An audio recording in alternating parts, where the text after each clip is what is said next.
What's up, you beautiful chuds? Welcome to the Let's Talk Horror channel on something that is a little bit different. Very soon, I am going to introduce my guest, and he is the first guest on this new sort of series that I'm doing. In fact, this could easily be the only one of these I ever actually do. I don't know. We will find out. If I get better at saying yes to people rather than just saying no, I don't want to do that, maybe speak to somebody else, then that we'll see what happens down the line. So this may be the only one, so just bloody enjoy it. But if it's not, then what this is that my new sort of side series I'm doing, which is called Dissected. Now, if you know what Let's Talk Horror is, then you know outside of all of this, is something that's very important to what Let's Talk Horror is, and it's a big influence on me as a person, obviously, but it is also a big influence in regards to why I first started what Let's Talk Horror is, because Let's Talk Horror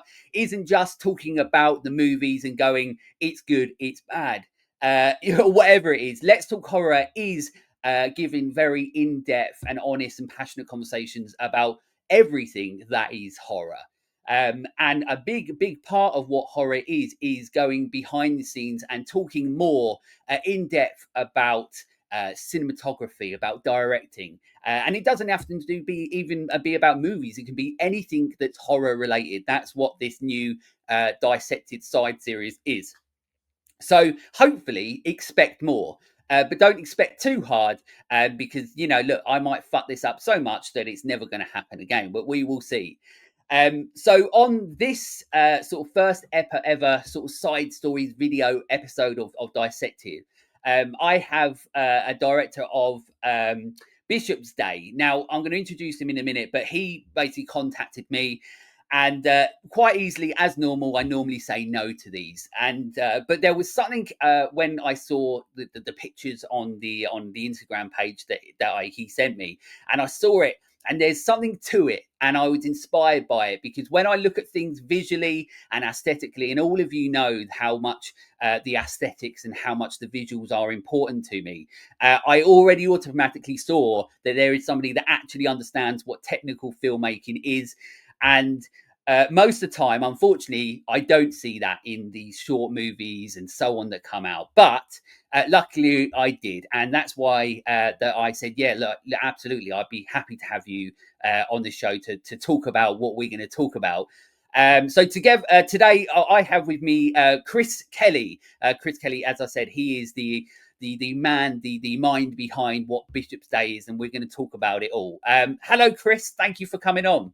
Hey, thanks, man. I'm glad you actually looked at the Instagram page as opposed to just ignoring the message, and that Well, probably normally I do. made you want So, to look at it. And I had to pester you, I think, like 3 or 4 times until you're like, "God, I get it, dude. I'll watch your movie."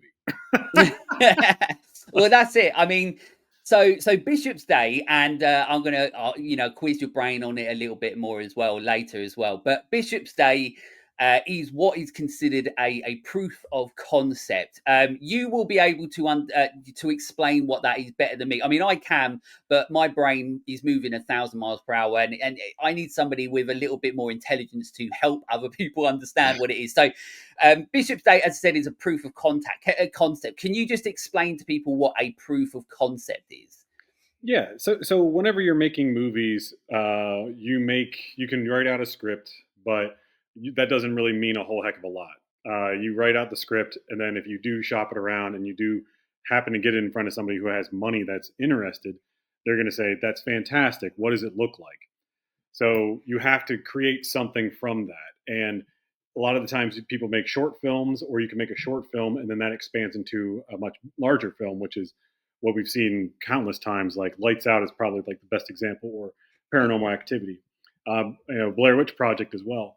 But proof of concept is essentially, you can do it several different ways. Proof of concepts are usually like a trailer, and it gives you a general idea of what to expect from the feature script. Now, I didn't have the budget for doing that.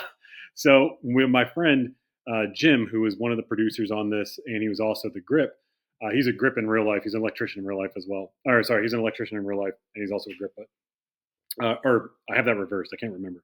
But anyways, hell of a nice guy. He was probably the only one who actually read my script and was like, hey, I own a warehouse. It's a grip warehouse. So basically, anything we needed as far as filmmaking was concerned, we had it there.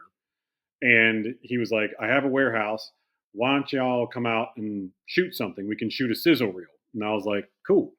So the best thing that I could think of to do was, because it would have cost a lot of money to basically put together several scenes to make a trailer, which would have been like the teenager, or sorry, not the college kids that are in the script, and then they're stumbling around, finding different locations to shoot it. All the money shots, which would be all the death sequences. That would have cost a lot more. Probably would have been roughly around like 30,000-40,000 to do that.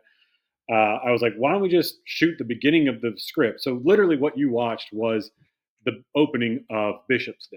Of course, it was Right. reworked and everything to fit the location, and we didn't get a real barber shop. It's my friend's warehouse, and we just decorated it. And you take that, and then when you show that to investors, they then can go, "Oh, I see what you're doing here. I see what's happening. Like you're trying to. This is a little bit like Friday the 13th, right? Or maybe like a little bit of Scream or something in there." And you're like, "Yeah, yeah, that's exactly what I wanted to go for." So like when you're seeing it, when you're seeing Bishop's Day, the proof of concept that you watched, hopefully the emotion you thought was, oh, this feels familiar. Like this feels like something I've seen before, but it's not a blatant ripoff. Like obviously Scream, which really kind of restructured the franchise, or the horror genre, the slashers.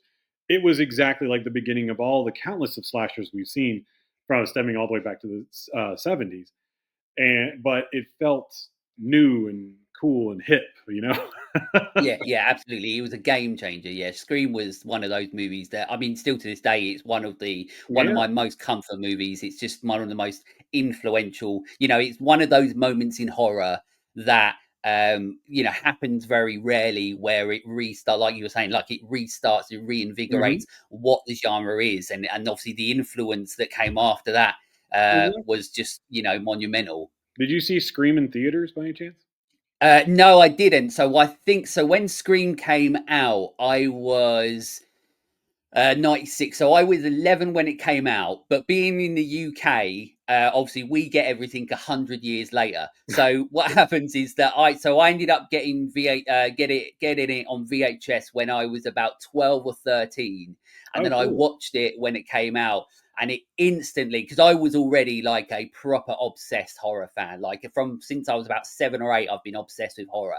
Oh, So as wow. soon as I watched Scream, even then I was like, shit, this is like, I've not seen something like this. Like everything felt like it was just like breaking that fourth wall, like constantly.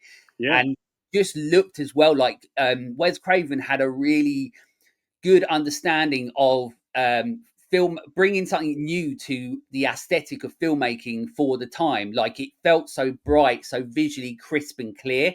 And even at that time, I was just like, shit, like this is new horror. Like this is what modern horror is and what it's going to be. So I think that, like, as good as Scream is in regards to like the story and the structure and so on, I actually think the visual, the aesthetic element of Scream is actually just as important, because it really helped change what horror was. Because it wasn't even that long before it, only like 4 or 5 years, he had made People Under the Stairs, and that was like aesthetically Like 7 years, completely, I think, somewhere around yeah, something like that. It was 89. like, I think that was like 1990, 1991, something like that. Yeah. But that was so much different, like aesthetically, to what like the clean and Yeah. crisp what Scream is. So yeah, Yeah. it's really monumental. And I think I really like what you said, and at the start of the conversation, because like as I said at the start, that the reason I'm doing this is to give people a bit more of an insight to as to what filmmaking is, and if you are doing that on what I always say, no budget to low budget filmmaking, like myself, like if I ever make a short movie or something, it's zero budget apart from whatever money I can sell shit to make it and then to put Yeah. into it. But what's really important is about, and what's crucial, but also something can be so hard about creating movies on no budget or small budget, is about your surroundings. Like you were saying, how you had to, not having the budget to go to an actual barbershop and so on, Yeah. but having to go to a warehouse and hoping people can, almost imagine what it would be, Yeah. um, and trying to be able to do that, but also how. your locations are actually a huge part of you then actually having to change your ideas, change what you want to do. Yeah. And that happens, that's so important, because now, like, when you are a no budget or a low budget filmmaker, you almost have to think of your locations first. Like, I know that I do, where I can go, right, if I'm making something, where have I got to make it, and what do I have accessibility to? And then you work your idea and your story and your shots, and how you're going to like make the movie look around what you already have. When we don't have the luxury to say we've got the money to go and film here, so let's just say and do and structure whatever the fuck we want. But you can't do that when you have no budget filmmaking. So I really like that. Even, like, on your what you were doing, it's like Yeah. understanding that So that's what it. a lot in the script, it's an abandoned barbershop, which I'm sure you could probably piece that together with the conversation. So Yeah. the way I worked that was most of the stuff would be broken or useless. So I went to all the barbershops in the county that I live in Georgia, and then from where my county to where we shot it, I visited all the different barbershops and asked them if they were throwing anything out. So I got all this stuff at basically at my disposal. So Nice. we got like 4 or 5 barber chairs. Then Jim and his business partner then welded them back together so they were functioning. The only chair that I actually paid for was the one that uh, Guy is shoved into. Right. Okay. Yeah. That one I actually paid for. I paid $40 for that one. Oh, blimey. The guy who sold it to me said he used it as a lazy boy. So he was That's it. like, Yeah. Well, I suppose that's one way of using an he old was old when I went to like go get barber it, chair. he's like, let me ask you, how do you feel like a king? And I was like, I don't know. And he goes, when you're at the barber shop. And I was like, okay. And he's like, so I use this as my lazy boy. So I feel like a king. I'm sitting there watching my TV, sitting in my barber chair. And I was like, works for me. Here's your $40. So But that guy's obviously has some great barbers, because if I ever go to the barbers, I'm sitting there shitting myself that they're going to cut all my hair off. So he must have the greatest barbers in the world to think that he can sit in there and go, this is comfy. So there was that. A lot of the equipment we used was all the gear that was his table. When I was at the various barber shops, I noticed a lot of repurposed liquor bottles. So they would basically just be emptied liquor bottles, cleaned up, and then they would put their own brand on top of it. So that's Right. where all that came from. Where if you look at it, it's like that looks like a Jim Beam bottle, or that looks like a Jack Daniel's bottle, or what have you. It's because it is. I got that when I went to the recycling center, and then I would go through their glass that's recycled and just grab these bottles, clean them out, and then there you go. And then I just kind of all the different things that's supposed to be abandoned. You'd see boxes everywhere, stuff just thrown about. So that's what we did. We literally just went to different grocery stores and grabbed newspapers that were like the inserts, like what's on sale that week, and then we just threw it all about. The windows were covered in inserts from different newspapers because that's actually Jim. The front where the chair. I mean, sorry, where the sofa is, where Guy and Girl are about ready to get it on. Yeah. That is the front room of Jim and his business partner's establishment, Yeah. Killer Clown Canvas, named after the killer clowns from outer space. Right. And they have a big window right there. So we were like, well, if we put all the gear inside of there, we have to cover it up. So we just took newspapers and Yeah, that's it. Yeah. Movie magic. and you would never know. None of that would ever be present. There's also a lot of other stuff in there that we didn't have enough time to remove. So I literally just bought sheets from the thrift stores here, spray painted red and blue on it because that's the colors of barbershops, and then I just covered it. And if you look, I know, I mean, you'd really have to look because, it was just kind of like whatever. But there's a lot of different stuff that we just kind of took. Like there's pizza boxes that we ate pizza from, and we just took them and put them on the wall. Yes, I did notice some pizza boxes. Yeah. That's literally what we were eating while we were decorating everything. So I just kind of put it on the wall, spray painted an X, and then that was it. That's it. So yeah, we Uh, cut down on a lot of that. We did a lot of different things, just putting inserts up from different newspapers, so that way it just looks crowded. And then I went on Amazon and bought like barber combs, like they're like pack of 100 for $10, and bought them and just threw them around. And then that way, you would just look at it here and there, and just like if you're, like the only time I think you'd ever notice it is like whenever Guy is shoved down in the chair by Bishop, you can see the combs on the floor, and it's like, well, that's kind of how we did it. That way, like you subconsciously you would think that you were in a barber's abandoned barber area. Yeah. That's where we came Well, from. that's it. That's it. Because, and that's one of the things that obviously when I watched it as well, and I'll talk about like when I watched it and what I thought about it, like in regards to like what I can see it as, and it's interesting to know where it came from and so on. But it's all about, like I said, with no budget or low budget filmmaking, it is those details, and it's all about like no matter what you're doing, it's about making something like feel as real as you possibly can, and Yeah, that's one that when I watched Bishop's Day, even though I automatically said, "Oh, okay, so they couldn't get a location."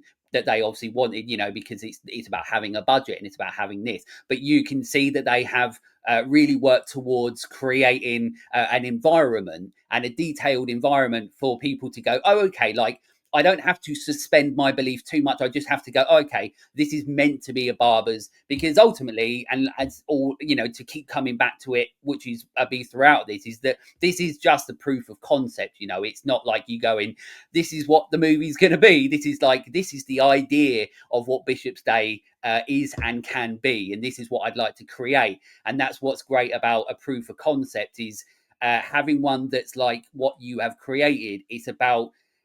It's also about selling yourself in regards to going right, like I haven't just picked up a camera and just shot this and said here's what I would like to do. There is actually details into it. You have put the thought into it. You have put the look and the aesthetic into what it could look like, and I'm going to go into all of that as well. One of the first sort of questions I do want to ask, even though I've asked some already. But why? But what I did want to know is what is Bishop's Day? Like, why Bishop's Day? Why was that the one that you went? Was that purely because you were like, I don't, like I said to you before, because it can be down to location, it can be down to budget, it can be, and sometimes because of that, that is the influence in regards to going. That's my deciding factor in regards to that's what I'm going to have to do. And then obviously you have to feel inspired and want to do those things. And sometimes I know that I've gone and shot things that I've shot and I'm gone. I feel like I've just done this because I have to, and I don't like it, and then I scrap it and then get rid of it and throw it in the ocean and never want to see it again. Um, but with Bishop's Day, it feels like there is something there that you've really worked on. So, is there a reason that you chose that was going to be like, if I'm going to do something, this is going to be like Bishop's Day is going to be it? yeah. So I think you asked about 100 questions there. So Yeah, I did. Of course I did. let me get That's to it. the first. Let me get to the 39th one first. Yeah, go on. So during the writer strike that happened, I work in the film industry, and the writer strike in 2023 kind of like disheveled everything. So I took that upon myself to kind of write out a script. And I love horror films. I love slasher films. I always have. To bring it back to our discussion on Scream, I did see it in theaters. I Like, was 12 at the time, but I've always been a very tall guy, so no one ever. I'm like almost 6'3", so it's like oh, okay. I was like 6 foot ever since I was in like fifth grade. So like for ever since I was like 10 years old, I was about 6 feet tall. So no one ever questioned if I was underage. I'm very jealous of you because I got questioned when I was 14. No, when I was 15, they still wouldn't even let me to go and see Blair Witch Project, and that was I was old enough to see it. I was like, I'm fucking old enough to see it. Let me in. I had to I've sneak seen in. it I brought a twice. ticket for Waterboy and snuck into Blair Witch. Yeah. Actually, they shot Blair Witch about an hour away from where I'm from in Pennsylvania. I have stories Oh, about that too. really? Yeah, yeah, yeah. I can tell Nice. you that in a minute. But back to Bishop's Day. Uh, Yes. so, um, Actually, I still have my ticket from whenever I went to go see Scream and Bishop's Day in the '90s. I collect all my movie stubs. Nice. Yeah. So Bishop's Day, I wanted to write out a script. I've always wanted to do a horror script. So I studied roughly 250 slasher films that I own and from streaming services, and I just started watching them, and I started pulling apart pulling apart segments that really stick. So what were the ones that have the longevity? Which ones were the ones that people remember? Which are the ones that really kind of stand out? And I came to the conclusion that the ones that have the most lasting power, or the ones that are the most memorable, are the ones that take place on a specific day or a holiday or a specific location. Yeah. For prime example, Nightmare on Elm Street takes place on Elm Street. It doesn't go beyond Springdale. It doesn't go beyond that. Springfield, yeah, or whatever Uh, it's called, or It, Springfield's fucking Simpsons. I don't fucking know. so, anyways, it doesn't go beyond there. Friday the 13th takes place at Camp Crystal Lake. It does go to Manhattan, and they do go to hell, but Unfortunately, they they I love those movies. But yeah, they're the symbolic Friday the 13th is what that is. yeah, Black Christmas takes place on Christmas, but there's about a gajillion Christmas horror films, and Michael Dougherty kind of killed that franchise for everybody for ever wanting to make a proper Christmas horror film or Christmas horror comedy in a very long time with his Krampus film. yeah. That was a fantastic movie, and I don't think anybody's going to top that. I give that another 10 years before that people come Yeah, and want to touch that genre. it's like a different time now. Like when you mentioned Black Christmas, like I'm a huge fan of Black Christmas, but that is a product of its time. Hmm. Whereas like the Krampus is definitely now a product of those like the modern times. Yeah, exactly. And those movies have a very specific day and holiday. So holiday ones are always the big ones because that way people watch them around the holidays. Uh, so I came up with I can either come up with my own location that things have to take place at, or my own holiday. I'm a big fan of barbershops, 1950s culture, and so I don't know if you can tell by my glasses and my hair, but Yeah. but I love that era of time. So I was like, well, I'll just take barbershop culture, slasher film, and also I found that there were no barbershop horror films, and then put them together, and that's why I came up with Bishop's Day. And the name Bishop came from my research, also finding that the movies that have the killers that people remember the most have two-syllable first names and two-syllable last names. Like you have Jason Voorhees, you have Freddy Krueger, and right behind you, Michael Myers. So I had to come up with a name that had two-syllable first, two-syllable last. So I have Clifford Bishop because all the names of the most memorable killers are very bland names, nothing that stands out. It could be anybody, you know. So you Like have a Stuart very Little. there's nothing really that stands out about Clifford Bishop. That just sounds like a guy that you saw at the DMV. Like, it doesn't sound like anything. So neither did Jason Voorhees up until that point, or Freddy Krueger. That did not have anything up until that point. So that's the reason why I chose that. And it fits the rhyme scheme. It just kind of sounds like a bland name, but it also sounds familiar. It could be haunting, and also I wanted to have a name that went with barbershop. So, whenever you're having something that goes with something, it's always nice to have the first letter go with it. So Bishop's barbershop. So Yeah, yeah, Bishop the barber. So I know I've heard from a few people saying like, what about Sweeney Todd? Sweeney Todd was not a slasher. I don't care what anybody says. That is a musical. It only yeah, became a slasher very much further in life. And if you want to get into technicalities, the very first time it was ever referred to as a slasher was in 2007 with the Tim Burton movie. So if that's the logic people want to go with, which that's people's rights, if that's the logic you want to go with, I mean, one barbershop slasher film from 2007, that's not a very good scorecard. no, no, that's it. That's it. So it's like you're giving yourself by creating a movie, a slasher within that world, within that idea and that concept. You're giving yourself an extra, not a leverage, that's the wrong word, but an extra opportunity for other people like investors Right. or production companies and so on to go, oh, hang on, yeah, there isn't much of this around. And as long as what they're seeing through the proof of concept is what I saw, which is, to go, oh, okay, like I can see what this can be, then it also then that you've got a new thing where you can go, right, okay, well, look, there's not many, like you say, barber movies out there, barber serial killer slasher movies. So there's a little niche sort of thing there's a little thing, a way in there that we can help publicize it and so on like that. So it's about trying to create ideas and trying to create concepts. As I think I even said to you in this message that the difficulty with horror is that everything's done. Like we've got the ghost films, we've got the goblin movies, we've got the blood, the guts, the gore, we've got everything, and everything's been done. The hardest thing about that is either one, trying to create something that feels new, but if we're not trying to do that, it's trying to create something that people might go, oh, it's like this movie, but also trying to help people sit there watching what you've done and then go, oh, okay, like there's a reason why that movie was made, Hmm. and uh, and and that's not an easy thing to do with horror. Horror is the easiest genre to make movies for, but it's the hardest genre to make decent movies for, because, like I said, everything's been done, and so often it can just be it's shit, or it can look like shit. And that's one of the things that I really wanted to talk about with you, is that, and one of the reasons why I did want to speak to you rather than, like I say no than I normally do, is, and as we know, like as I said before, that cinematography and the look, the aesthetic is so important to me, because that's just how my eyes, when I watch a movie, I'm like, if that movie's gorgeous, then that is something that's incredibly important to me.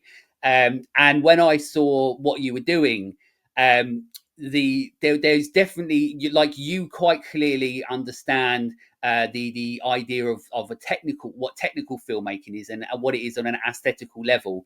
And you have sent me some pictures, so as I'm talking throughout this, I will put in the few pictures that you sent me as well, I can so send you people can more get a bit too. of an Sorry. I can send you more too. I just have Oh like yeah, a absolutely. select Yeah, as group many as of. you can send. I can give people a bit of an idea into, so they can see what I saw.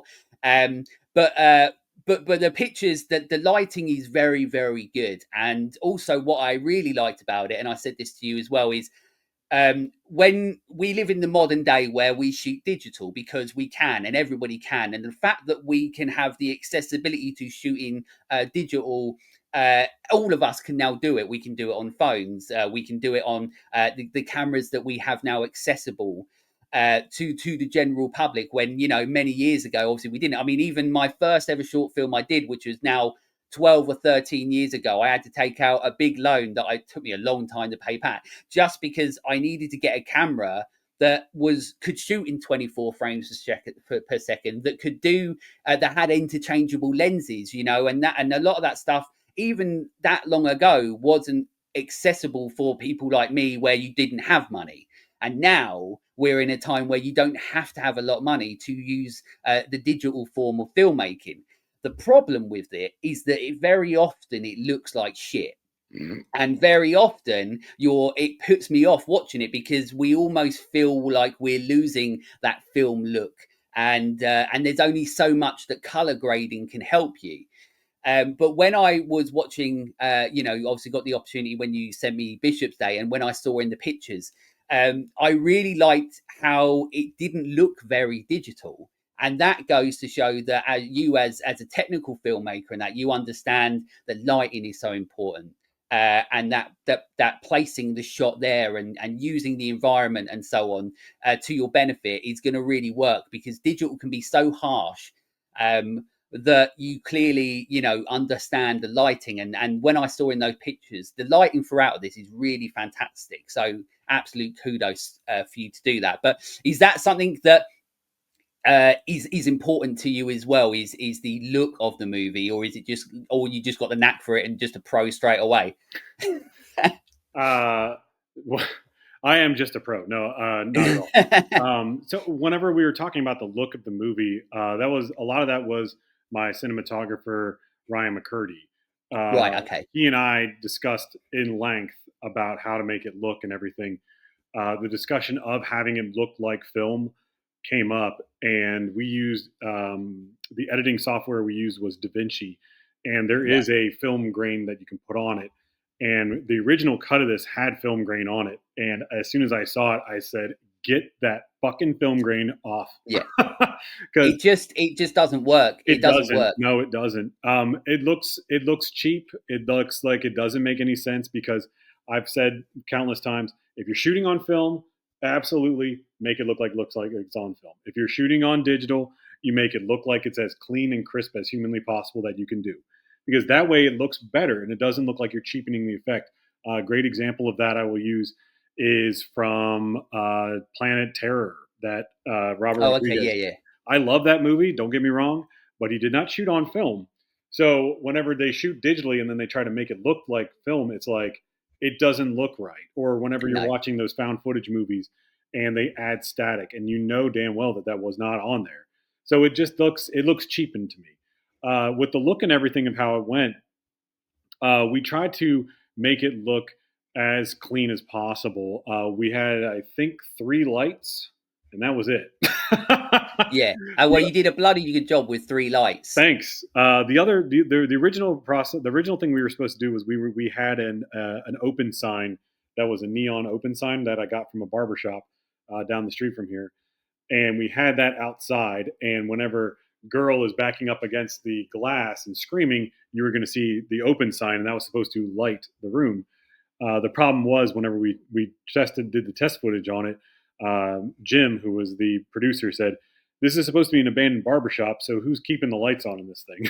Yeah, and then it's another thing, and once again, it comes back to when you're making these movies, you have to take those extra steps and those extra precautions to make it right, because you once again you are at the victim to your surroundings, and then your surroundings are influencing the movie, and then you it's exactly right, like you can go, oh shit, like that looks really good on camera, like having this neon thing, a bit of a production value and so on like that.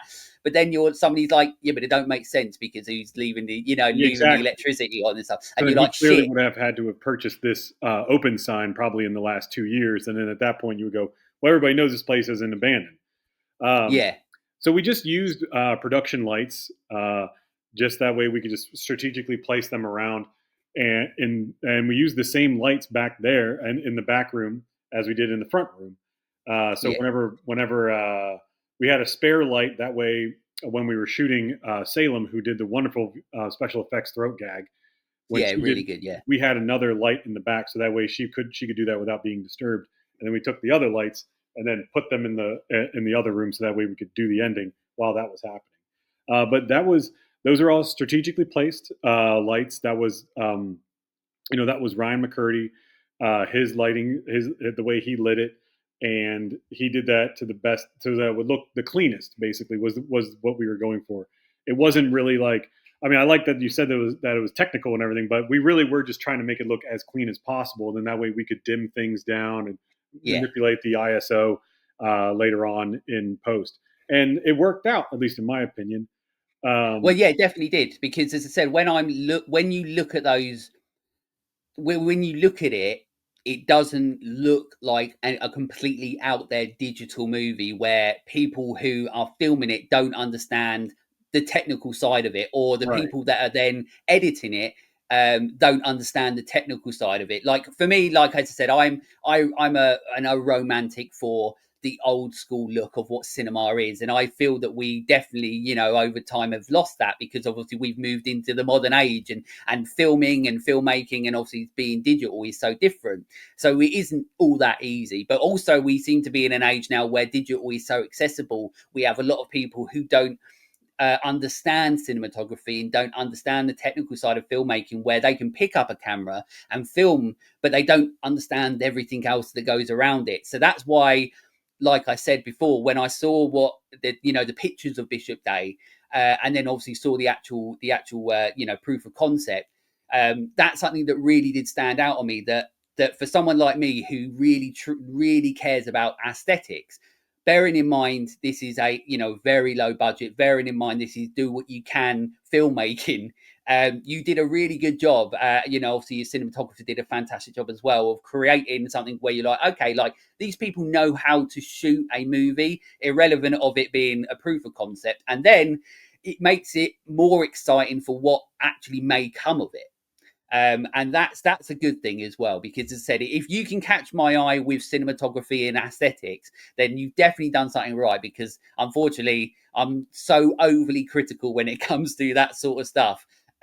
Although my things, I could put my films out and everybody thinks they look like shit probably. So but one thing you did say as well, because you did mention, and I know that you've got a really interesting sort of when you spoke to me about the cast in it, because the cast in it, obviously you've got the guy and you've got the girl, and then obviously you've got the barber. But I did say to you that one of the things that went the extra step to make this enjoyable was the female lead that you had in it. And then you told me the really interesting story about how you got the cast. But the female lead in it is very, very good. Like, I was very surprised that, because look, you don't know if it's going to be somebody's friends in these. You don't know who it's going to be. And it's once again, it's a proof of concept. And this is what I really like about the extra step you're going to show what something can be. And that's like, this is what I get excited as a filmmaker, and where somebody actually gives a shit about what they're doing. But the female lead in this is very, very good. Like, she really got the character, but also, like, she didn't have to be putting in the effort that she was doing for this, but you can tell that she is, and you can tell that she's enjoying it, and her delivery of it. It was very, when you were mentioning like films like Scream and so on like that, it makes sense of her performance, that from, like, because she feels that she would be so at home in those 90s early 2000s slashers. So but then, as I said, you did tell me an interesting story which I thought was really cool, about how it came about, like who the actors in the movie are. Yeah, Jessica Farmer. She's a wonderful actress. She's from North Carolina. She's from the Appalachian Mountains there. So she's a natural storyteller. If you ever get a chance to talk to her, she's got amazing stories. She actually did a podcast for my show, Classic American Movies, where she talked about the ghosts of Appalachia and all kinds of great stories. She's a theater actress. So she did a theater play. I can't remember when, but they called her the Scream Queen of North Carolina. This was years and years and years ago. I had met her when I met her. It was on a movie called Respect, the Aretha Franklin movie, and we remained friends over the years. And then when I was putting together the Bishop's Day, I asked her if she wanted to do it, and she does a lot of commercial acting as well. She's done like a lot of various commercials here in America, and she was like, "Sure, is it something that can happen for my reel?" And I said, "Absolutely."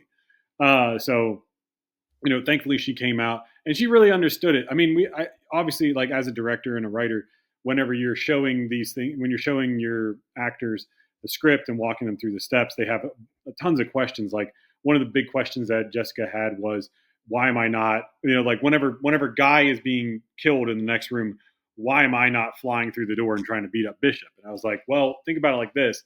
If you come running through the door, then Bishop would be fighting you and then fighting Guy, and then it basically looks like a Benny Hill skit with you guys running around. Yeah, yeah, And yeah. I was like, then also I was like, and also we would have to establish that you're some type of fighter. Like, you would have to be like, Yeah. you'd have to, like, you break the lock with your hand, and then at that point it just looks ridiculous. And also, it's about understanding that it's a proof of concept. So then it's that as well, like, where you're like, of course, we're trying to create a world, Yeah, but also we're trying to go, this is just this for now, but yeah, everything else is to be explored. yes. And you have there's various different things that you have to, like, really kind of break down with your actors, and, like, saying that the big one was the scream at the end of it. Believe it or not, that was one that I had extensive conversations about, because uh, my cinematographer didn't quite understand it. He's not a big horror movie fan. So when I had to explain it to him, he was like, well, why isn't she just, like, ripping the door off the hinges and trying to get out of Yeah. there? And I was like, well, have you seen Friday the 13th? And I was like, we look about the logistics of Friday the 13th. In the beginning, you have the two teenagers leaving the Kumbaya circle to go upstairs to have sex. Now, that's not a very good plan, because everybody who's downstairs would definitely be able to hear you having sex. However, Mrs. Voorhees is upstairs. She's killing them. So in reality, you would have heard downstairs this happening upstairs.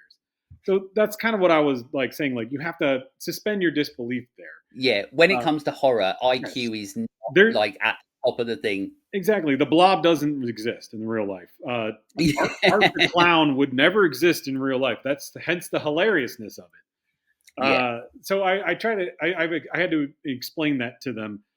Jessica was also had a lot of questions about, like, why she wasn't trying to fight Bishop, because immediately after catching the tongue and being like, ah, she would start fighting him. And I was like, well, the thing is that it looks ridiculous because then you have to turn that into like an action sequence. You're fighting him and he's grabbing you and throwing you across the room, and we don't have the money for that. Exactly. Yeah.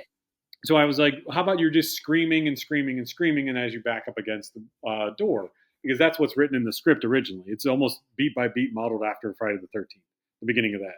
So whenever I explained that, and I explained that to my cinematographer, they're like, okay, well, let's just, is it going to turn out the way you think it will? And I said, yeah, I think so. I think it will. So we shot that, her screaming about 5 times. And the last one was the one that we used. She did a really good one. I want to say it was like the 3rd time, where she backs up against the wall and actually takes down some of the Venetian blinds that are there. And she's like yelling, "You're not real. You're not real." Ah! And that one, I liked that one a lot. The problem was that she hits the Venetian blinds and she doesn't in the other one. And I always wanted it to be one continuous push in on her screaming. Right. Okay. Yeah. Yeah. And I explained that one too whenever we were editing it. And I explained that to my editor and cinematographer, Brian McCurney, and I was saying that we just have to keep pushing and pushing and pushing and Yeah. pushing and pushing.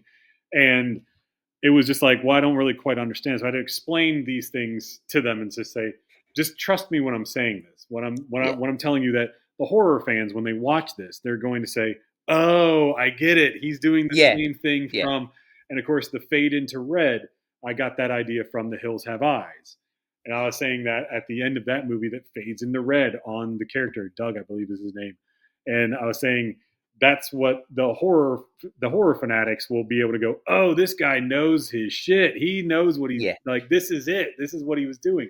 I said, that's what it is. Like when you want to break it down into logistics, oh, this barber character would not actually exist. If he wanted to get into realism, he would probably not look as clean cut as he does. He would be disheveled, have holes, and he'd be like, "Hey kids, you got a bag of chips I could borrow?" Something like that.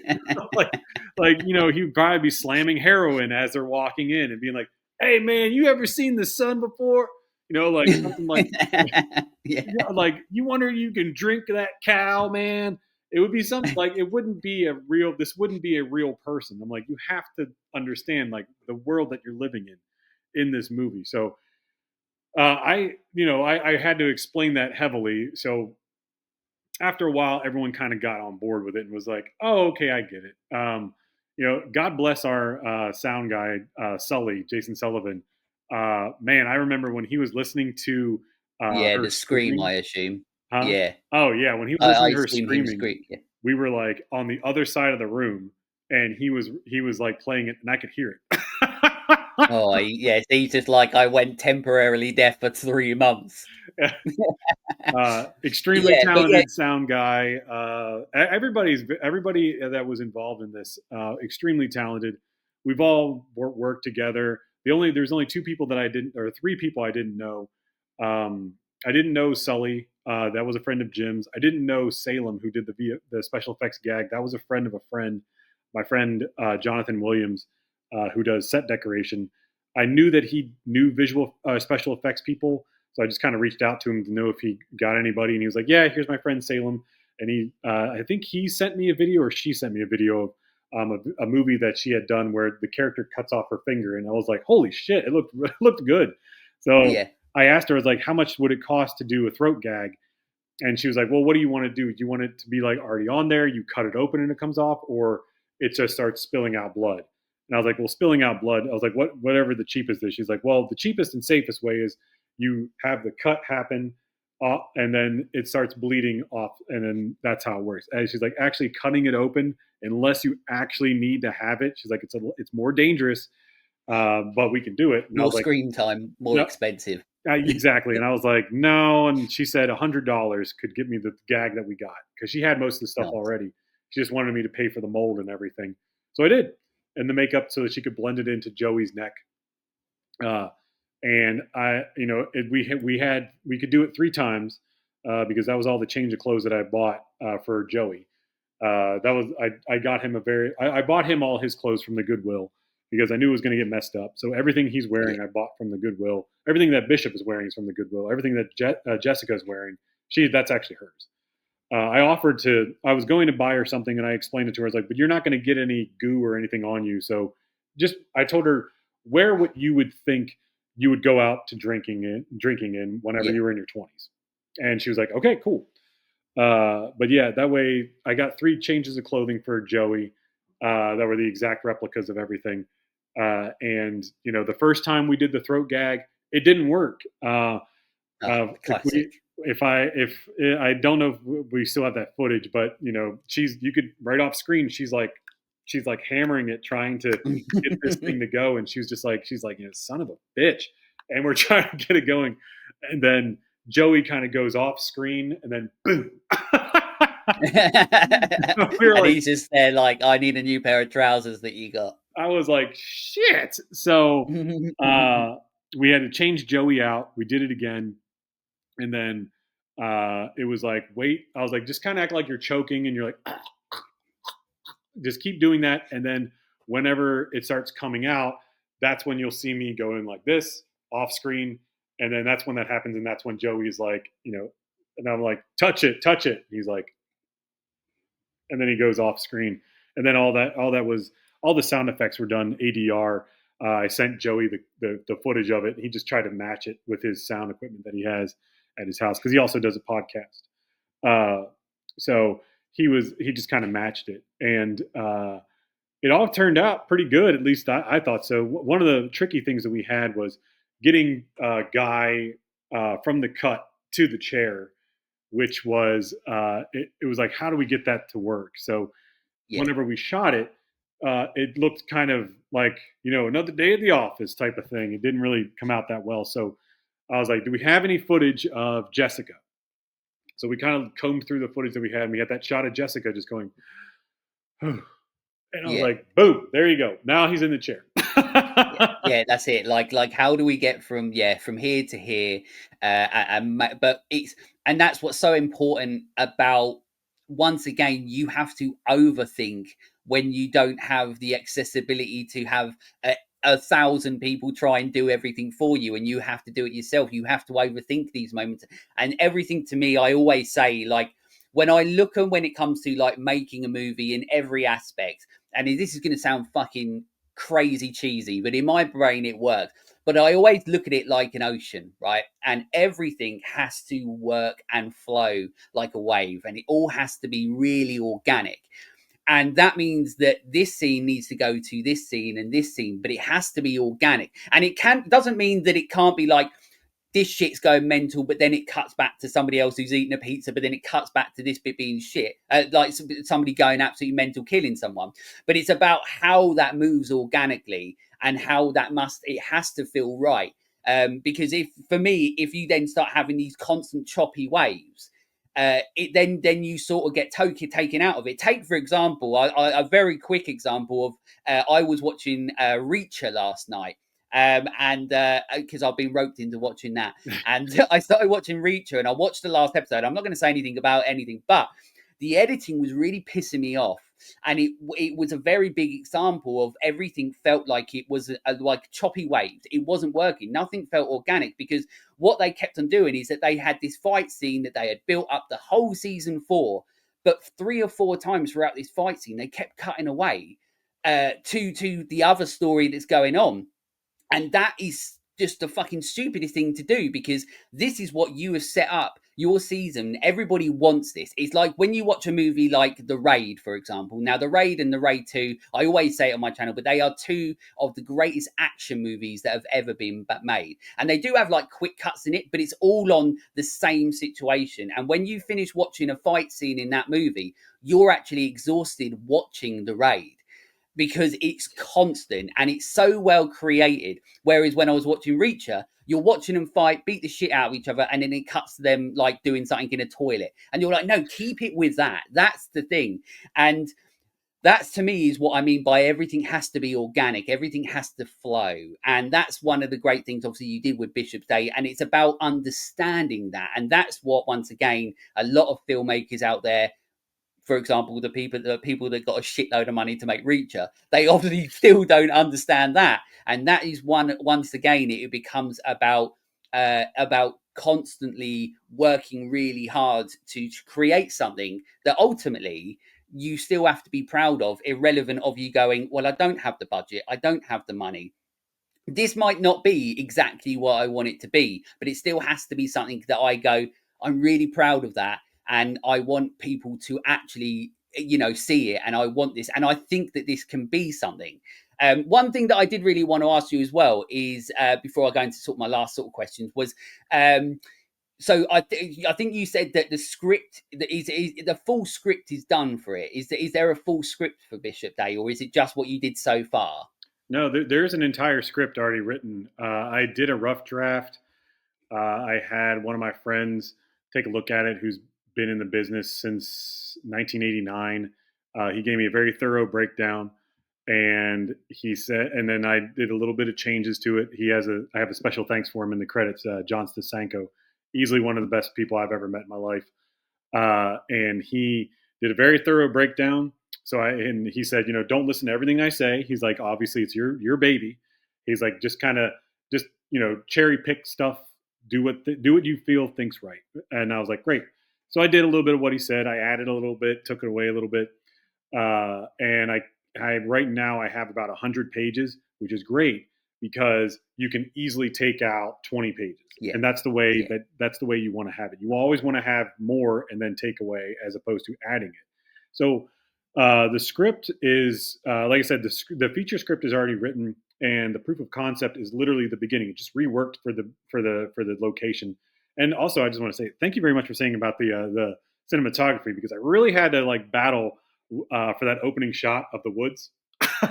yes, I yeah, really had to yeah. battle for that, and I really had to explain that and say, "Have you ever seen in a Violent Nature?" That's what I'm trying to go for. Just that opening shot, and just so that people just go, what am I looking at? Why am I looking at this? What is this crap? And then, oh, hey, there's people. And then there you go. That's what I wanted. And the original feelings that I wanted people to have when they're watching it was to be like, God, this movie sucks. And how am I going to say that this is cool without hurting this guy's feelings? And then being like, oh, that was kind of neat. And then being like, oh shit, all right, oh yeah, I got it. But anyways, back to the script. The script is already written. The elevator pitch is that it's Friday the 13th, Scream, and Valentine wrapped into one, and it's basically about Bishop's Day, which is this celebration of this character, Mr. Bishop, who was the most famed barber and most beloved barber in the small college town. Everybody went to go get their haircuts from Mr. Bishop. He was one of the most lovely people, and one day a group of football players come in to get a haircut. Oh, sorry, to backtrack a little bit. Mr. Bishop has a son who would be considered mentally challenged, named Clifford. That was another key thing that was in all slasher films, was that all the major slashers always had a son that was mentally challenged. So that's why he's written as that way. Easily, that can be taken out though. Again, that's not a very big part of the movie. It could be easily tweaked. And the football players come in to get a haircut because the guy's like, I'm going to get laid tonight. Better make me look good, old man. He's like, all right, cool. Like, keep the language down in front of my son. He's like, are you kidding me? That thing over there is your son? That freak? And he's like, ugh. So Mr. Bishop shaves a bald spot in the football player's head, and he leaves, comes back later on, and the football player wants to confront Mr. Bishop as they're closing. And Mr. Bishop's like, "Hey, look, son, like I can fix your hair. Like I was angry what you said to my son, but you gotta learn not to be disrespectful to people. There's he has a mental disorder. It's not okay to make fun of people like that." And then the football player, pulls out a gun, and he's like, "Whoa, wait a minute, hold on. Let's just take a breath here, son." And there's a fight that ensues. Football player accidentally shoots Mr. Bishop. Bullet goes through his stomach, out his back, rips across Clifford's face, and the barber dies. Football player runs off, never heard from again, and Clifford is presumed dead because no one has ever seen him since then. Smash cut to 20 years later.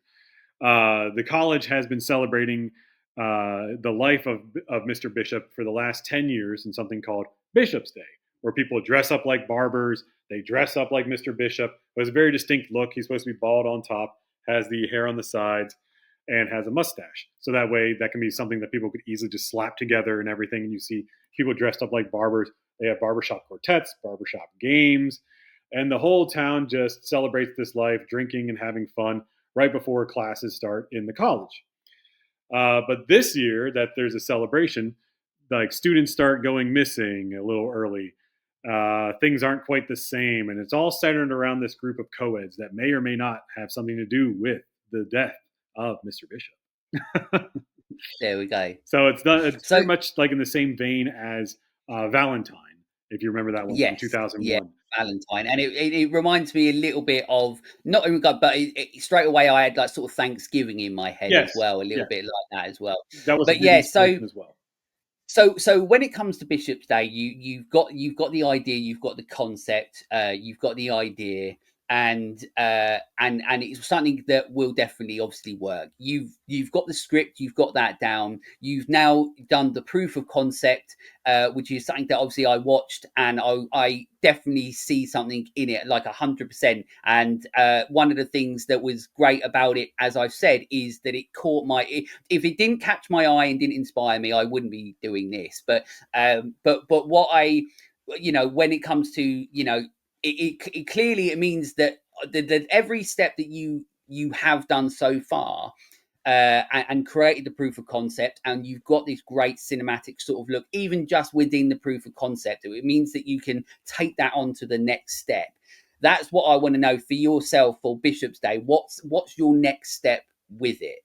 Like, what are you doing now? Where are you going? Are you shopping it around? Yes, Um, yeah, it's in a lot of the festival circuits. Just earlier to yesterday, we got our second award. So we got two best short horror film awards in the international market. I believe they're both in India. Earlier today, we became a finalist in the Dunwich Horror Film Festival. We'll find out in a awesome. couple days if we won. And I've been shopping it around, sending it off to various different people. A lot of, again, myself as well as a lot of my friends, we all are involved in the industry. So we've been sending it off to our industry friends who are, some of them are producers and whatnot, and seeing what they think as far as wanting to produce this and making this into a bigger film. A friend of a friend does a lot of work with Amazon Studios. So I kind of sent that. I was talking to them and saying like, hey, well, this is a lot like Totally Killer that just came out a few years ago. Right. Okay. Yeah. So this is not that far of a stretch. Like Shutter is not the only people that would want to do something with this. So we've been Yeah. sending it around, and hopefully someone will take a look at this and then say, yeah, how much? Like, what are you looking for? And I think realistically, around $5 million to make I was this. literally gonna say probably like you're looking at probably around that, Yeah, around about five five million. So million. yeah, And then I think that if we took this to Romania, that way the dollar goes a lot further. So five a lot million, I further. think, Yeah. is the equivalent of somewhere around like 15 million there. I'm not. Don't quote me on that, but it's the buying power is like that. So we would. I mean, they got college campuses everywhere. So I mean, in the script I modeled it after Penn State University, which is where I went to college. But Right. we could easily just shoot that anywhere. It's not too far of a stretch. And we could then just take it there. You just would have to bring. I mean, they have barbers there. I'm sure we pay somebody to use their barber shop for a week. It wouldn't be Yeah, that you crazy. hope, unless they've all got the longest hair you've ever seen. Yeah. Exactly. So we would then be able to do that. And even if, I know that with the tax incentives that work in different parts of the world, you do have to like write certain things in, or if you make it explicitly take place in these areas, you can get more money off. Like the biggest example I would say is Into the Badlands, Into the Lost Lands. I keep calling it Badlands. That movie that came out, Paul W. Sanderson, the Mila Jovovich movie that just came out. They shot that in Mm, Poland, which they give you 30% money back in cash. So yeah, that dude. I don't think he likes me. That yeah, guy. So the first short film that I ever did, he was like one of the people there that was like judging who was going to be in that 10, who gets to go and stuff. And I didn't realize he was there. And this is a guy that, like, if it's the right guy, he's the guy that made the Resident Evil movies and stuff like that. And I mean, like, to me, they're not for me. Like, and I just he's made, like, he's somehow, for me, he's one of those people that keeps on getting money to make movies that I'm never going to see in my life. Like, and I basically said that, and I didn't even know he was there, Oh, and he got, yeah. So he, so, so literally, there's me trying to do everything I can to do whatever I can to get into the business, and there I am with a bit too much champagne in me in this fancy hotel in London. ah, Just had the night of my life watching my film, like my short film on the big screen, and there he is there. People in the industry were talking to me, and there I am slagging off Paul W.S. Anderson, whatever his fucking name is. So yeah, one day I'll meet him again. I don't give a wearing a fuck. shirt that says "Aliens versus Predator" sucks. Yeah, I don't give a fuck. If like I'm one, if you make shit movies, you make shit movies. That's on you. Like, I mean, we should but some all be people like so them. lucky to be him. I mean, all of his movies Well, that's it. Yeah, I mean, they're all starring his wife. I mean, it's the same thing with Rob yeah, Zombie. I mean, Rob Zombie makes slightly better movies. I yeah, like most yeah. of I Rob agree. Zombie's movies. I just thought 31 was terrible, but other than Yeah, that, I mean, I think his movies are fine. They do a good job, but it's like every one of his movies are starring his wife, written and directed by him, and it's like I get it. I get what you're doing here. It's not that complicated. You just hire your wife to be in all of your movies. Paul W. S. Anderson yeah, is doing the same thing. Pretty slick. I mean, I think it's okay because his movies would work with his wife or without his wife. So it's like, yeah, why not just keep it going? Like that doesn't like. I mean, I get it. I mean, but yeah, some of his movies are a little rough. I mean, Resident Evil. yeah. I like Resident Evil for the most part. They're great to just have on in the background, but it is like, yeah, I just feel offended when I watch them. I'm like, fuck this shit. Yeah, but yeah, he don't like me, but fuck him. But yeah, so I mean, so what's great, as I said, that you've got everything sort of in place now, where you can now go to that next step. And for me personally, as I've already said throughout this, and like I said, the reason I'm doing this is that I genuinely see something, you know, I love horror, and all I do is pretty much watch horror, whether it's for the show or whether it's not, whether it's for the prep or whether it's just like, oh, there's a new horror and I want to see it. Like I said, we've seen it all, and it can be difficult to be inspired by what you want to watch or what you're going to watch and so on like that.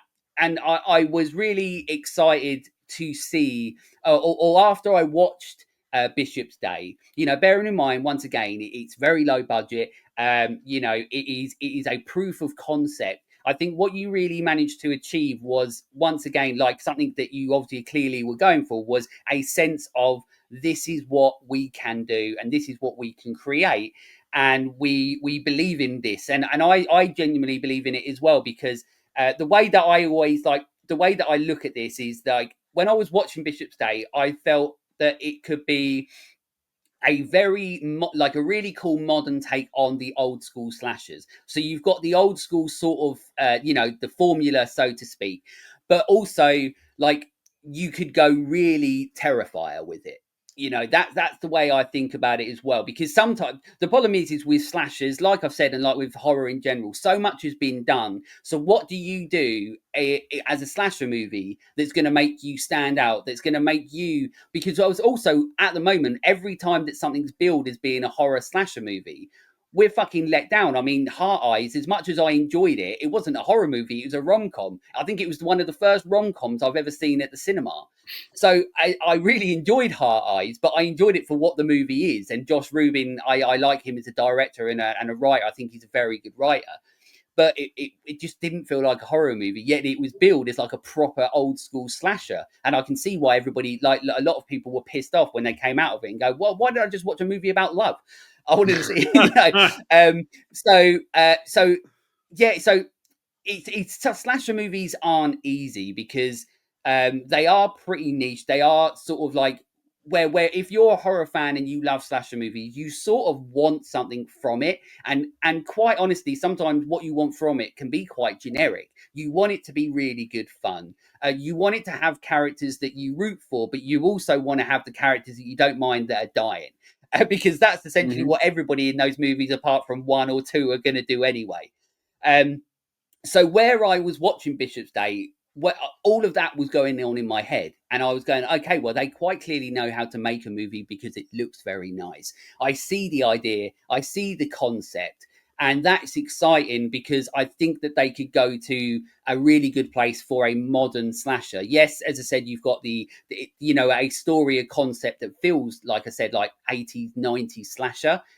which is fun, which is great, and you can have those characters. And obviously, I hope that the lead of, unfortunately, I've forgotten her name, but the lead actress you have in it, I hope that would be something where she would come back for the movie itself, because I think she's somebody that really could, capture what the essence of those sort of old school characters are. I think she's done a really good job in your proof of concept. Um, but I feel like it would be great to see it go to those extra steps like a Terrifier when it comes to the kill scenes and the death scenes, that then makes it stand out to those elements, rather than it just being like, like a lot of slasher movies where either you don't see it and then they're like, oh, you assume that person's dead. Like obviously Friday the 13th, one of the big things is most of the time they end up on the back of a fucking door. You might not see the kill, but you know they're dead because they're going to pop up hanging on a coat hook later on.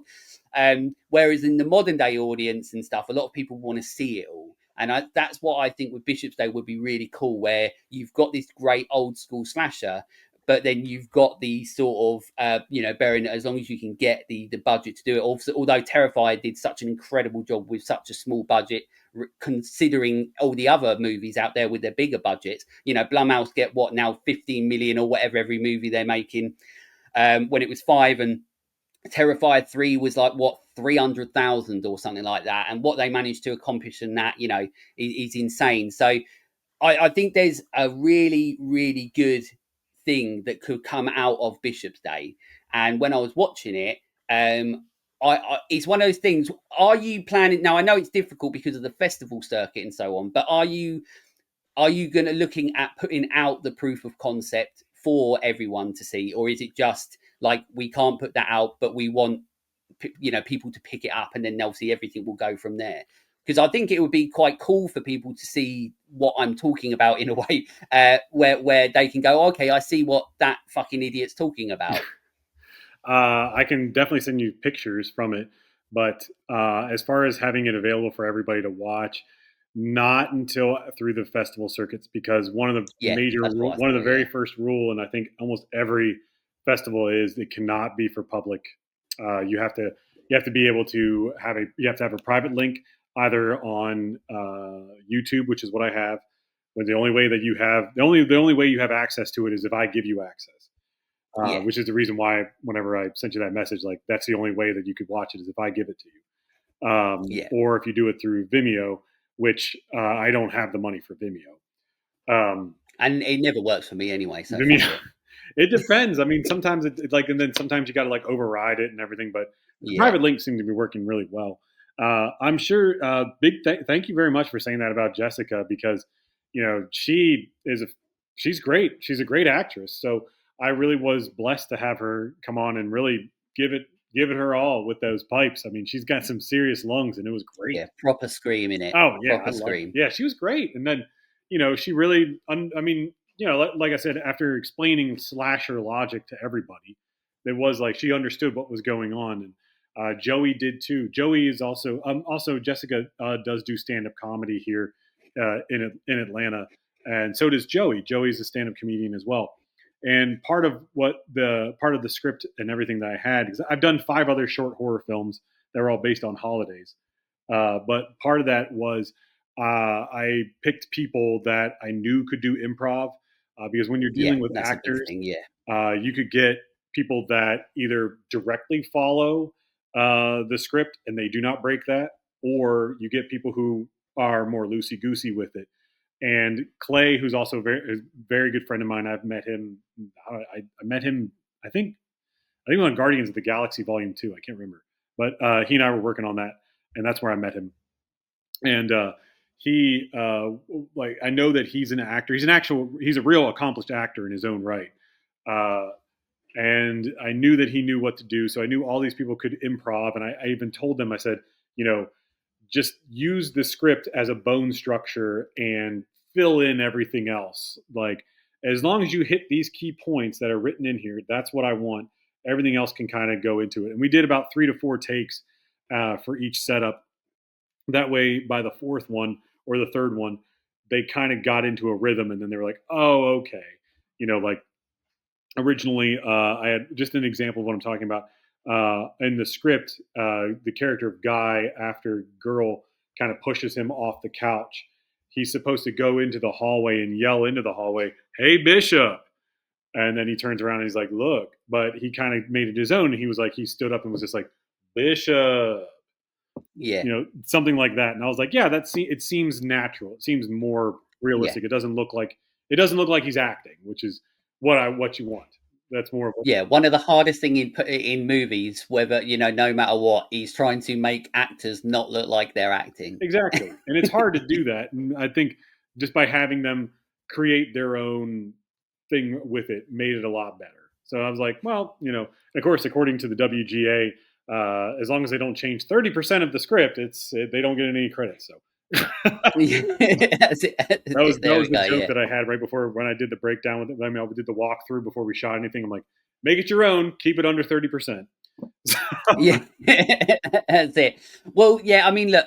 As I said, I hope this is something that that other people obviously get the opportunity to see. I'm very happy that I have, and I'm very, as I said, I'm very happy to sit here talking with you because it's something that straight away when I saw that this is definitely a big opportunity for a company and so on to create something, whether it's the fact that it's Bishop's Day, and something a little bit different with what it is. I think the movie itself definitely, you understand how to shoot it and to add that depth and add that as details and get in the right cast. You quite clearly understand that, and it's nice when you see somebody that clearly has an understanding of what they want to make and the way that they want to make it, and then it's all about going, okay, well then what's our next step, and we go from there and so on like that. So for me personally, obviously, I truly hope that Bishop's Day is something that we actually see, and the carnage that it can be is actually very exciting because as I said, I feel like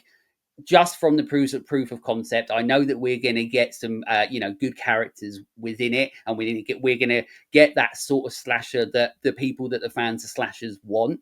But I also think that hopefully, in my head, if we get those sort of outrageous kill scenes potentially, and the blood and the guts and crazy ways in that can happen. Like I said, like in way Terrifier has done it so well, and it's been such a success.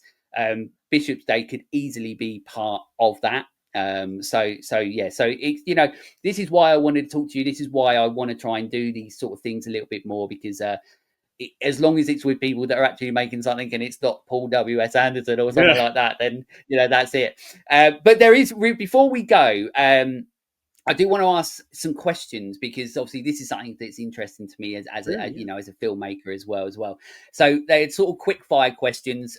So favorite director? It can be horror, it can just be in general. But do you have a favorite director or somebody that you find really inspirational to what you do, the writing, the look, or anything?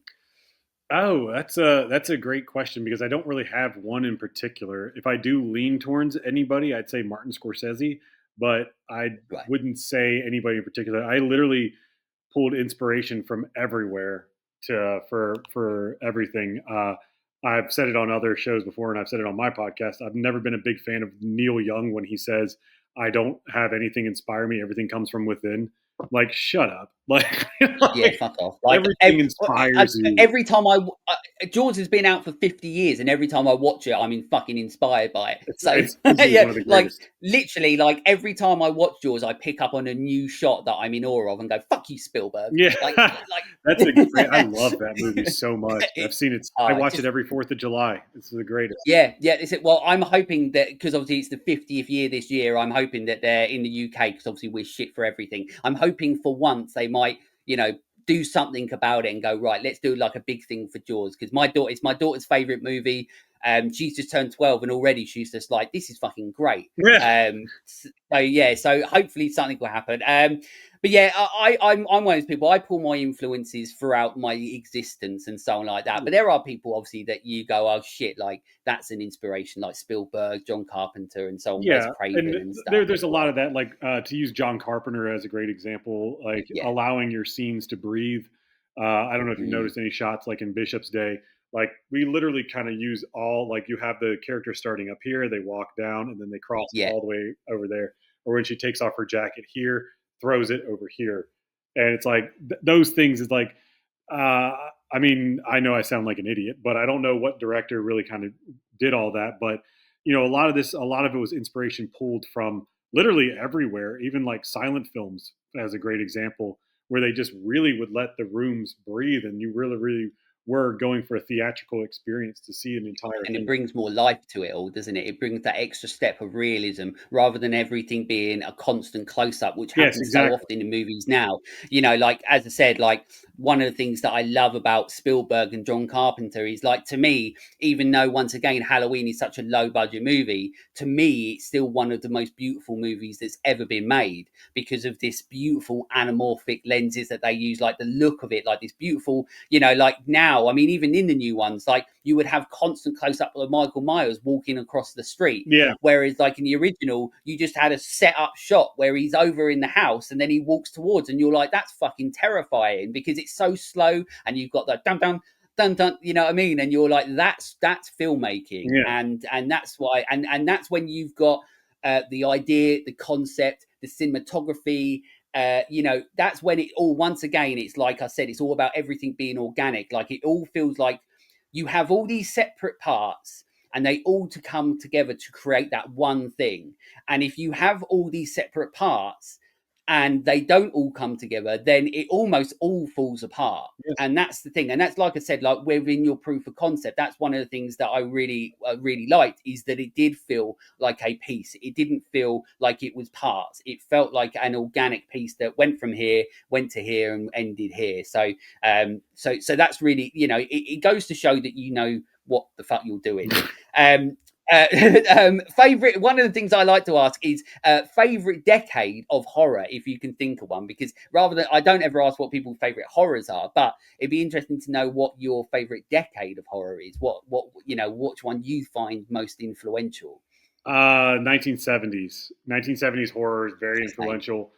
I want to say Hammer horror was a very big inspiration, not for the blood look, but probably the bloodletting, where it just kind of Right. spills Yeah. out. I've never, I mean, unless it's done comically, never really been big into the whole like spraying everywhere. I mean, if it's done comically, like Tarantino does, it's great. Or Yeah. a lot of the Japanese horror films. But it's done to be comical. Yeah. Yeah. It's meant to be But purposeful. Yeah. Hammer has always been a really big inspiration. I love 70s horror primarily. 80s horror is good as well. 90s is like it's nice. Like most of them are really good. My time frame as far as like watching horror was like in the early 2000s, which when everything was very clean and polished. But Yeah. 70s horror was always been like my biggest inspiration for everything, like a lot of the revenge thrillers and making things like very like raw and gritty and gross. And that's what I liked about like, Yeah. The hills have eyes, stuff like that. Oh yeah, in Texas Chainsaw Massacre, as I said, Oh, like it's the same with like Halloween. Like, once again, a low budget movie, but because you've got somebody behind the camera who understands filmmaking on a technical level, and how movies are supposed to look. That, once again, Texas Chainsaw Massacre, as horrible as it looks, it's still one of the most beautiful movies ever made. Leatherface swinging his, having his dance session at the end, doing some Zumba, whatever he's doing with his chainsaw, spinning around, but with this fucking Texan sun in the background, yeah, is still some of the most iconic imagery. Or the film opens with dead people rotting in the Texan sun on, the gravestone and that. Like, it not only is it startling imagery, but it's fucking beautiful. And you're yeah, like, I shouldn't, as like, when you're not a filmmaker, it might be a little bit different, or somebody that wants to make films, should I say. You look at things, like I said right at the start, you look at things a little bit differently. So I sit there and I go, I probably shouldn't sit there admiring how beautiful this looks, because I know that it's fucking gross. But yeah, I'm with you. 70s is and for me where the iconography of what horror is and where it really sort of started. For multiple things, like Night of the Living Dead was, we've just done an episode about it, but Night of the Living Dead in 1968 is the movie that I feel we got introduced to what modern horror was always going to be after that. And then we started getting, obviously, we got more movies in the 70s that were going off, right, shit, we can go further, we can do shit that people actually might not want to see, but that's what creates what horror is. Yes. To kind of What? go along with Yeah. Texas Chainsaw, the eyeball shot in mind, Oh yeah, that's yeah. directly So from Texas fucked up. Chainsaw.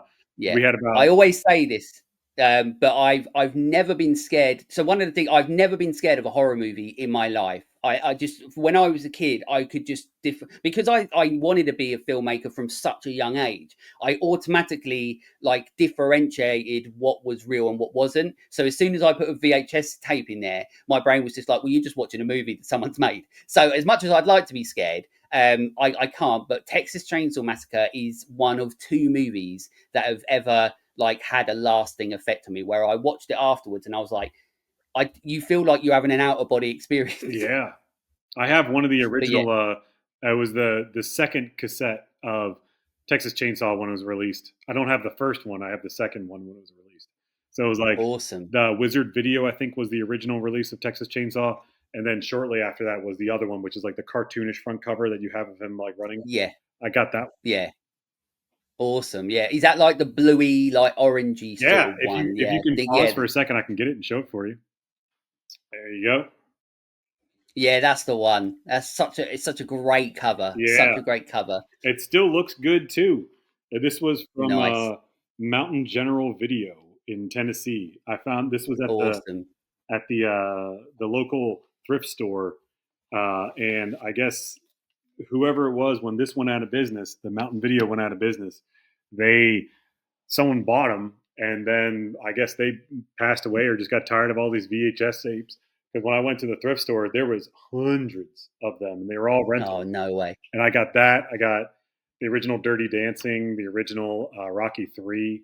I mean, dang. Exactly, you're like jackpot. One of the other questions. So, if it doesn't have to be obviously Bishop's Day, but if you could cast anybody in one of your movies, who would you like to cast? Rachel Zegler, and I'll tell you why. Rachel Zegler is my choice to play one of the leads in Bishop's Day. Oh, okay. And if I do get a chance, I'd love to have her in it. And the reason being is because her performance in the movie Y2K. Did you get a chance to see that one? I haven't. No, I don't think it's either not out here yet or it's just happened. Okay. If you watch it, I'll say this only because I think that the average person who watched Y2K didn't quite understand it, and that's the reason why it performed so poorly. Is it's supposed to be a campy horror film? It's not Yeah. supposed to be literal. The people were very clearly having fun, and when I was watching it, it took me about 10 minutes to get into it, and I was like, "That's really stupid." Like I was watching this and being like, "This is really dumb. Like, why are they doing this?" And then like after a minute, after like a couple of minutes, I was like, "Oh, this is supposed to be silly. They're not trying." Yeah, sometimes it takes a bit. And Yeah, then and in the movie, like if you, I mean, you and I are about the same age, and you'll recognize all the fun stuff that they have and all that late '90s stuff that they do in it. Like I don't want to spoil it for you, but there's a big reveal that happens in it. When I was sadly the only person in the theater, but when it was happened in the theater, I was like, yes, it was, and Rachel Zegler in that is a lot like the one of the leads that's in Bishop's Day. Not obviously not Jessica because or girl because I would like to have Jessica playing that character. But Rachel Zegler, the way she behaves in Y2K is almost identical to how I wrote one of the leads. And I had not seen Y2K. I don't even think it was out yet, but I had not seen it while I was writing it. And then when I saw it, I was like, "Holy crap!" I was like, "That's actually exactly like how my character is the way she's written, exactly how she acts and behaves." So I was like, if I ever get the money to make this, Rachel Zegler would be my very first choice for that because she naturally is acting just like this character. well, there we go. Well, hopefully, fingers crossed, that bloody And happens. I mean, it doesn't sound like her career is doing too hot right now because of the Snow White explosion, but you know, I'm sure she would be okay with doing this type of movie because I think everybody would love to see her doing a lot of the things that happen in it, similar to Jennifer Love Hewitt that was in I Know What You Did Last Summer. That Yeah. people desperately wanted to see her in more and more movies, and you know it didn't have anything to do with her two massive talents, if you catch my drift. But it really was that people were interested in seeing her doing these performances. And actually, Jennifer Love Hewitt had to turn down roles because she was worried about getting typecast. But she did a great job in the '90s as far as doing these slasher films. And I was like, if I could get this made in the not too distant future, Rachel Zegler could then be the next Jennifer Love Hewitt as far as these movies go. Absolutely. And what's really funny as well is and I always say this is how obviously, as we know, horror is always constantly looked down on in regards to like pretty much every aspect, although like, recently with the substance and so on like that, of course, that's a very good thing for horror and so on. But obviously, as we know, notoriously horror is something that gets left behind. But also, like, a performance in a horror movie is actually like can easily be like a dream for actors in that as well, because you get to go through so many different types of emotions. You get to be so many different types of characters. You can be the one that dies in horrible ways, or you can be the one that survives and is the person that goes on and goes on for 100 sequels and so on. So the opportunity to create great characters in horror is always there. So it's once again one of those things where once you're like, why is the industry looking down on that? Once again, it looks down on horror. But fuck them, because that's just it just does my head in. I just hate the fact that horror is always misinterpreted, and it Yeah, is constantly unless it always hits like looked specific down. marks, and then even in that case, it's like with the substance. I like the substance. Don't get me wrong, but I really didn't like how the writer director kind of made it seem like this is an all original idea. It's like, bitch, it is not. Don't give me that crap. Like, No, I mean there's the influence is almost every scene. yeah, Yeah, you could see, like, I mean, obviously she's like, well, Stanley Kubrick, and I was like, yeah, but Brian Usna. Like, I had this yeah, conversation with a friend of mine who's also he's a very well known podcaster, so I won't say his name, but we had a conversation about that, and he was like, well, what are you talking about? He's like, she said thank you to Stanley Kubrick and all these different people, and I was like, yeah, but she didn't say anything about Society or animator and Bride, Bride of Reanimator Bride of the reanimator. Reanimator. Yeah, I was like, it's very obvious that she took all that, and of course, another actually the cinematographer of Bishop's Day said, yeah, but have you ever seen the movie Seconds starring Rock Hudson? And I said, no, and he goes, Society is literally seconds. Like, it's literally the exact same right. movie. It's literally it. And I was like, oh wow. So I'm waiting to see It's Seconds. everybody steals shit from everyone. Yeah, I mean, but the thing is that when people come out and tell me that it's an all original idea, or if you're trying to say that to sell your movie, I get it, but it's like deep down inside. That's why, like, I always hated that whenever Neil Young said it's everything's from within. It's like, no, it's not, dude. I know, you could go for a walk in your neighborhood and you could be inspired by something. Like, Absolutely. you could see a father and a daughter walking down the street, and he picks her up, and all of a sudden, boom, you're like, that was the most beautiful thing I'd ever seen. I'm going to take that and use it in a movie, and you don't Yeah, even know. Like, things come from everywhere. That's the reason why I say Bishop's Day was literally inspired by everything. So saying like gravitating towards one thing, absolutely not. Like, I'm gravitated towards everything. Everything inspires me to make this movie. I mean, like I said, there's specific shots like that we took from Texas Chainsaw, the eyeball shot. yeah, That's inspired by very something very else. Yeah. much. We even call it the Texas Chainsaw shot. I think on the slate, and we everything about that. Like, so. Yeah, and what's great is that obviously horror fans will love that. Horror fans will eat that up as well. Oh So yeah, yeah. so yeah, I do genuinely think that it's going to be weird putting out a video for something that people can't see, which I feel really sort of bad about. But I think the reason that I wanted to do this is because like it's it doing this new little series, whether this is the only one I ever do or whether I do get the opportunity to do anymore.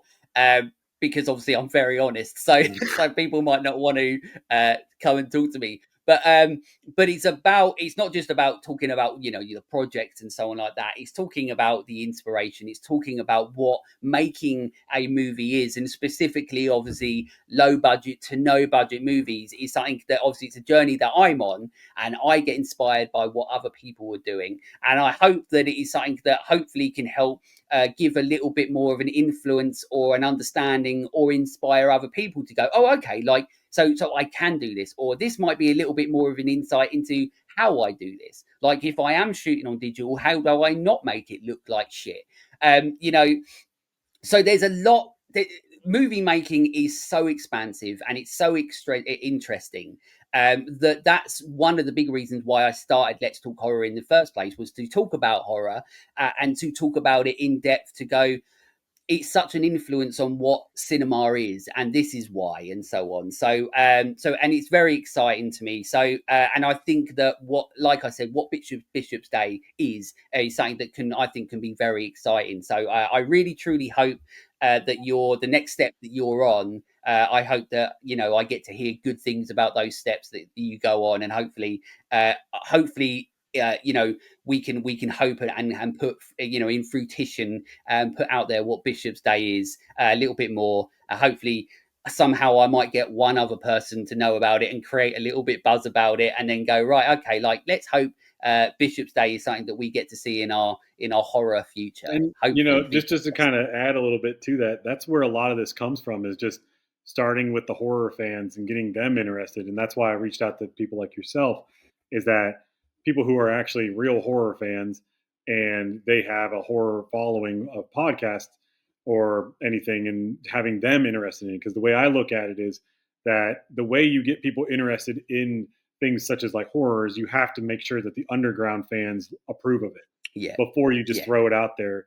August Underground had its group of people, but it didn't get much past that. And that guy was doing like Terrifier type stuff 30 years ago, but no one really, and it had a lot of controversy behind it, but it never really went anywhere. No offense if he actually listens to this podcast, but that's it. but yeah, I mean, the just to kind of add a little bit to that, the budget for a Bishop's Day was $600. I spent $300 on hats for everybody as a thank you for showing up.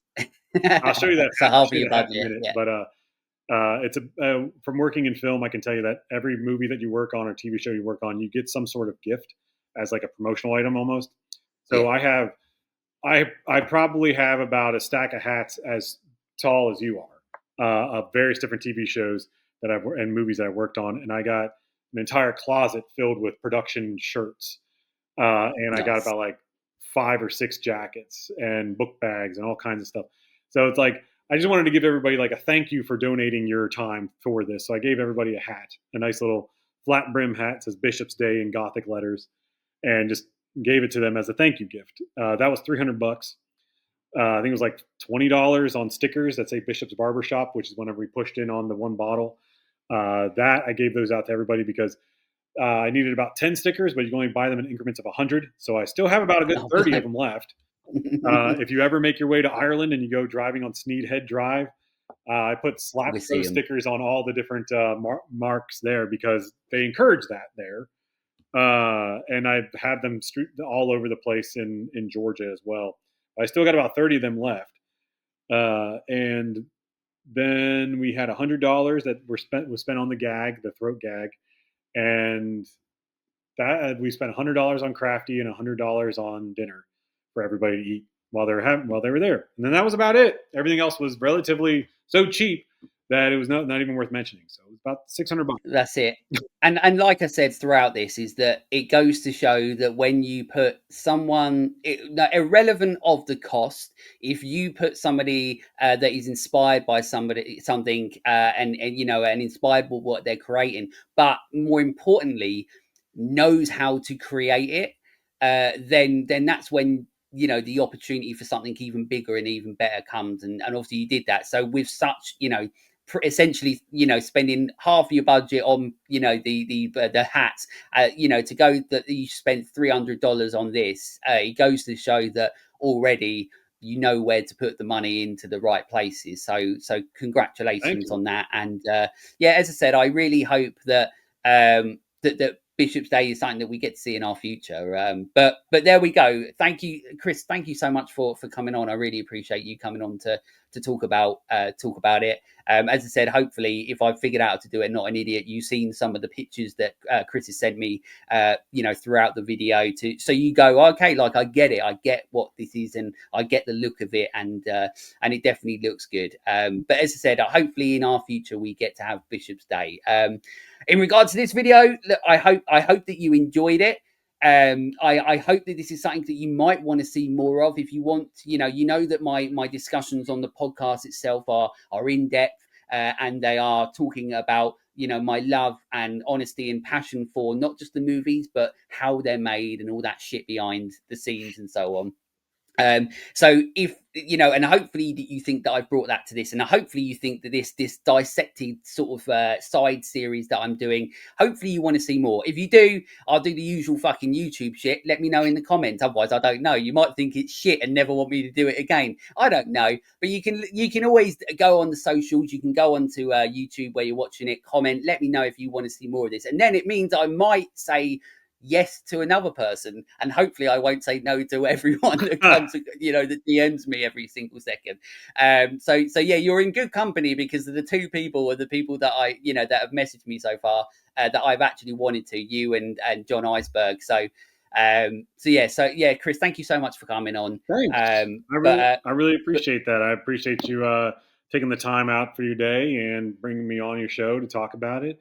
It really does mean a lot to me, because the more that I talk about it, the more I get the word out, the more people are interested, which will then lead to this becoming a feature, and then hopefully more people will want to watch it. Before I go, I just want to say, if you do want to follow me on social media, I do have the Instagram page that's called Bishop's Day, where I post the updates about as far as all the film festivals and everything we're getting into. We have about 50 more left over. There's more every month. We got 2 wins so far, and I think 3 nominations. So we'll find out more as it goes along, and I'll post updates there, and anything else that's as far as we go. Or if you want to check out my podcast, which is Classic American Movies, which is very similar to yours, but I do a lot of it's mainly been a lot of interviews lately. It's more compared to, I've been calling it kind of like Joe Rogan, but for filmmakers. And I invite everybody on there that makes a movie that I admire, and we just sit there and talk, and we talk about movies, we talk about anything, and that you can find that literally everywhere you can find podcasts. And I also do my mini movie reviews on there, which is basically me rambling on for about 40 minutes talking about a movie that I think that people should check out. And then I also do my movie reviews, which I actually write them out, which is all on Classic American Movies Instagram page and Facebook page. Not every movie is a classic American, but it's definitely a movie. So Absolutely. Well, there we go. So thank you so much once again. Everybody, go and support. For now, the big way to support Chris with Bishop's Day, like you said, is to head over to Instagram. Go and give him a follow, and hopefully, more and more people can be on the journey with what you're doing with it, and then hopefully we can one day go, oh look, we were part of the journey on earlier on, and look at it now. Yeah. Now it's the #1 movie in America. You can be like I remember this whenever it was just a proof of concept, man. Yeah, that's it. We were at the forefront of it all. That's it. I saw it before there we go. was in it. Yeah, yeah, that's it. Well, listen, anybody that's watched this, thank you so much. It means the world to me. As I said, let me know if you enjoyed this. Obviously it's something a lot different, but it's something that I really enjoyed, and you know how much I love talking about what goes into creating the movies, the horrors, this cinematic universe that we know.